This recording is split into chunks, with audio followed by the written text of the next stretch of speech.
اعوذ باللہ من الشیطان الرجیم، بسم اللہ الرحمن الرحیم۔ فائنل اسلام کے معزز خواتین و حضرات، آج کی ویڈیو کا جو ٹاپک ہے وہ ہے دجال کی پیدائش۔ اگر ویڈیو اچھی لگے تو ہمارے چینل کو سبسکرائب کیجیے گا اور ساتھ ہی بیل آئیکن پہ کلک کیجیے۔ چلیے شروع کرتے ہیں آج کی ویڈیو۔ قرب قیامت کا ایک ایسا فتنہ جس کا خوف اور دبدبہ ہر زمانے میں پایا جاتا تھا۔ اس فتنے کا ذکر اگر صحابہ کرام کی مجلس میں ہو جاتا تو صحابہ زاروں قطار رونا شروع کر دیتے اور اس فتنے سے اللہ پاک کی پناہ مانگتے۔ دوستو، آج کی اس ویڈیو میں میں بات کروں گا اس کائنات کے سب سے بڑے فتنے کی، یعنی دجال کی۔ یہ دجال کون ہے اور دجال حقیقت میں کس شخصیت کا نام ہے؟ دجال کی پیدائش کب اور کیسے ہوئی اور دجال کے ماں باپ کون ہیں؟ اور کیا حضور پاک صلی اللہ علیہ وآلہ وسلم کے زمانے میں بھی دجال موجود تھا؟ دجال اس وقت کہاں ہے اور دجال اس دنیا میں کب ظاہر ہوگا؟ دوستو، ان سارے سوالوں کے جواب آج کی اس ویڈیو میں آپ کو قرآن و حدیث کی روشنی میں بتاؤں گا، لہٰذا آپ سے درخواست ہے کہ میری اس ویڈیو کو پورا اینڈ تک ضرور دیکھیے گا۔ دوستو، نبی پاک صلی اللہ علیہ وآلہ وسلم نے ارشاد فرمایا کہ قیامت اس وقت تک قائم نہیں ہوگی جب تک کہ دجال اس دنیا میں ظاہر نہ ہو جائے۔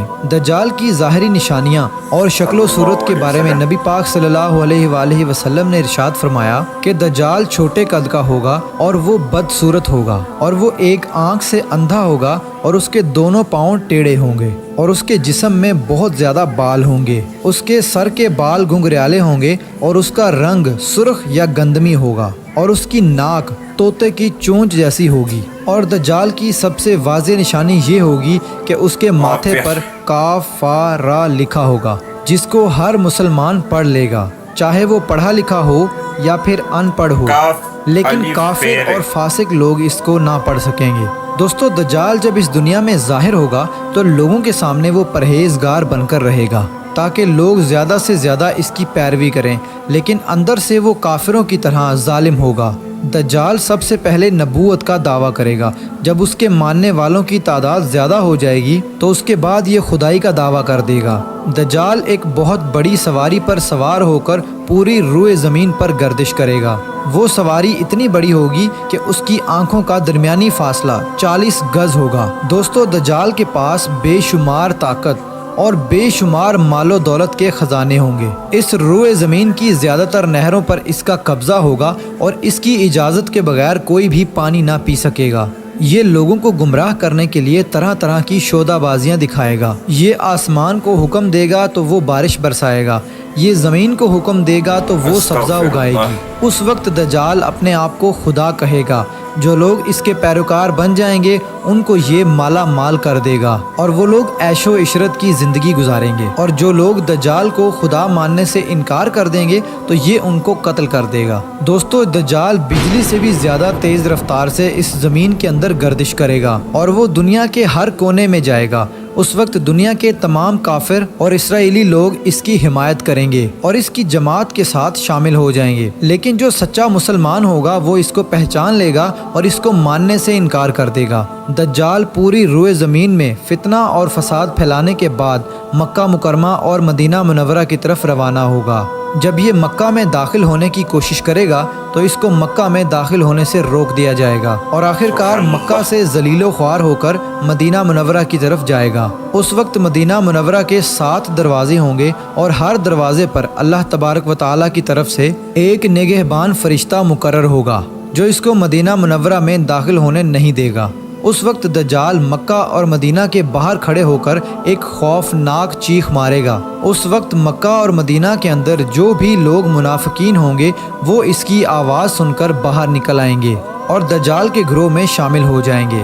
دوستو، دجال 40 دن تک دنیا میں رہے گا اور آخرکار امام مہدی علیہ السلام اور حضرت عیسیٰ علیہ السلام کے ساتھ اس کا مقابلہ ہوگا۔ اس وقت دجال کا لشکر دنیاوی اعتبار سے مسلمانوں سے زیادہ مضبوط اور زیادہ طاقتور ہوگا۔ اس وقت مسلمانوں اور دجالی گروہ کے درمیان ایک بہت بڑی جنگ ہوگی۔ اس جنگ کے اندر دجالی ہار جائیں گے اور دجال کے لشکر کو بہت بری طرح ہار کا سامنا کرنا پڑے گا۔ اس وقت دجال حضرت عیسیٰ علیہ السلام سے ڈرتے ہوئے فلسطین کی طرف بھاگے گا اور حضرت عیسیٰ علیہ السلام اس کا پیچھا کرتے ہوئے اس کو مقام لد پر پکڑ لیں گے۔ اور اللہ تبارک و تعالیٰ کے حکم سے دجال کو قتل کر دیں گے۔ دوستو اب بات کرتے ہیں کہ دجال کون ہے اور اس کے ماں باپ کون ہیں۔ دجال کی پیدائش کے متعلق مختلف روایات ملتی ہیں، جیسا کہ نبی پاک صلی اللہ علیہ وآلہ وسلم کے دور کی بات ہے کہ جب مسلمان مکہ سے مدینہ کی طرف ہجرت کر رہے تھے کہ انہی دنوں میں مدینہ کے اندر ایک یہودی عورت نے ایک بچے کو جنم دیا جو کہ پیدائشی کانا تھا۔ پیدائش کے اعتبار سے یہ بچہ بہت عجیب و غریب تھا۔ بچپن میں یہ بچہ مدینے کے اندر بچوں کے ساتھ کھیلا کرتا تھا اور آہستہ آہستہ یہ بچہ مدینے کے اندر مشہور ہونے لگا اور مدینے کے اندر اس نے اپنے اوپر وحی آنے کا دعویٰ کر دیا اور یہ بچہ لوگوں کے ساتھ عجیب و غریب اور پر اسرار باتیں کرنے لگا۔ جب اس کی ماں کو یہ علم ہوا تو اس کی ماں حضور پاک صلی اللہ علیہ وآلہ وسلم کی خدمت میں آئی اور اپنے بیٹے کا سارا حال نبی پاک صلی اللہ علیہ وآلہ وسلم کو بتایا، اور اس بچے کی ماں حضرت محمد صلی اللہ علیہ وآلہ وسلم سے گزارش کرنے لگی کہ آپ اس بچے کا معائنہ کریں کہ یہ کیا کر رہا ہے۔ ایک دن آپ صلی اللہ علیہ وآلہ وسلم صحابہ کرام کے ہمراہ اس بچے کا معائنہ کرنے کے لیے اس کے گھر کی طرف روانہ ہوئے تو آپ نے رستے میں اس بچے کو انصاری بچوں کے ساتھ کھیلتے ہوئے دیکھا۔ اس بچے کا نام ابن سیاد تھا۔ اس وقت آپ صلی اللہ علیہ وآلہ وسلم کے ساتھ عمر بن خطاب رضی اللہ تعالی عنہ اور دیگر صحابہ کرام بھی موجود تھے۔ اس وقت ابن سیاد بلوغت کے قریب تھا لیکن جوان نہیں ہوا تھا۔ آپ صلی اللہ علیہ وآلہ وسلم اس کے قریب گئے لیکن اس کو پتہ نہ چلا تو آپ صلی اللہ علیہ وآلہ وسلم نے اس کی کمر پر ایک ضرب لگائی اور ابن سیاد سے فرمایا کہ کیا تم گواہی دیتے ہو کہ میں اللہ کا رسول ہوں؟ تو ابن سیاد نے آپ صلی اللہ علیہ وآلہ وسلم کی طرف دیکھا اور کہا کہ میں گواہی دیتا ہوں کہ آپ اللہ کے رسول ہیں۔ پھر ابن سیاد نے آپ صلی اللہ علیہ وآلہ وسلم سے کہا کہ کیا آپ گواہی دیتے ہیں کہ میں اللہ کا رسول ہوں؟ تو آپ صلی اللہ علیہ وآلہ وسلم نے ابن سیاد کو چھوڑ دیا اور فرمایا کہ میں اللہ اور اس کے رسولوں پر ایمان لایا۔ اس کے بعد آپ صلی اللہ علیہ وآلہ وسلم نے ابن سیاد سے پوچھا کہ تو کیا دیکھتا ہے؟ تو ابن سیاد نے کہا کہ میں سمندر پر عرش دیکھتا ہوں۔ تو اس وقت آپ صلی اللہ علیہ وآلہ وسلم نے ارشاد فرمایا کہ وہ ابلیس کی چال ہے۔ تو اس وقت ابن سیاد نے حضرت محمد صلی اللہ علیہ وآلہ وسلم کو بتایا کہ میرے پاس سچی اور جھوٹی خبریں آتی ہیں۔ یہ بات سن کر آپ صلی اللہ علیہ وآلہ وسلم نے فرمایا پھر تو تیرا معاملہ الٹ ہو گیا۔ اس کے بعد آپ صلی اللہ علیہ وآلہ وسلم نے ابن سیاد سے فرمایا کہ میں نے تیرے لیے ایک چھپانے والی چیز چھپائی ہے۔ دراصل اس وقت آپ صلی اللہ علیہ وآلہ وسلم نے اپنے دل کے اندر لفظ دخان سوچا تھا۔ تو ابن سیاد آپ صلی اللہ علیہ وآلہ وسلم سے کہنے لگا کہ آپ نے دل کے اندر جو چیز چھپائی ہے وہ الدخ ہے۔ تو اس پر آپ صلی اللہ علیہ وآلہ وسلم نے ارشاد فرمایا کہ ذلیل ہو جا، تیری قدرت بڑھ نہیں سکتی۔ اس وقت حضرت عمر رضی اللہ تعالی عنہ نے فرمایا کہ اگر آپ مجھے اجازت دیں تو میں اس کی گردن اڑا دوں۔ اس وقت آپ صلی اللہ علیہ وآلہ وسلم نے ارشاد فرمایا کہ اسے چھوڑ دو، کہ اگر تو یہ سچا ہے تو اسے قتل نہیں کر سکتا اور اگر یہ جھوٹا ہے تو اسے قتل کرنے میں کوئی بھلائی نہیں۔ دوستو مدینے کے لوگ ابن سیاد کے بارے میں کہا کرتے تھے کہ بعض شیاطین اس کے پاس آتے تھے جو اسے عرش الہی کی خبریں دیا کرتے تھے، جبکہ آپ صلی اللہ علیہ وآلہ وسلم نے ابن سیاد کے بارے میں سکونت اختیار کی ہے، کیونکہ آپ صلی اللہ علیہ وآلہ وسلم کی طرف یہ وحی نہیں کی گئی کہ ابن سیاد کی حقیقت کیا ہے، جبکہ بعض لوگ ابن سیاد کو ہی دجال مانتے ہیں اور چند صحابہ کرام کا خیال بھی یہی تھا۔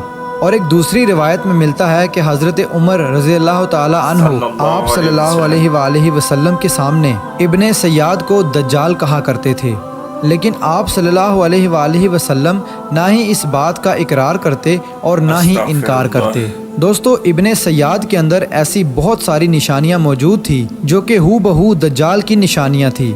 یہی وجہ ہے کہ اس دور کے اندر صحابہ کرام بھی ابن سیاد کو دجال کہا کرتے تھے، اور بعض مفسرین کا یہ کہنا ہے کہ ابن سیاد ہی وہ شخص ہے جو قیامت کے قریب دجال بن کر ظاہر ہوگا۔ حضرت ابو سعید خدری رضی اللہ تعالی عنہ بیان کرتے ہیں کہ ابن سیاد مجھ سے کہنے لگا کہ میں دجال کے ماں باپ کو بھی جانتا ہوں اور دجال کو بھی جانتا ہوں۔ تو اس وقت حضرت ابو سعید خدری رضی اللہ تعالی عنہ نے ابن سیاد سے کہا کہ کیا تو اس بات کو پسند کرتا ہے کہ تو ہی دجال ہو؟ تو اس وقت ابن سیاد نے کہا کہ اگر مجھے دجال بنایا گیا تو میں اس بات کو ناپسند نہیں کروں گا کہ میں دجال بنوں، یعنی کہ میں دجال بننا پسند کروں گا۔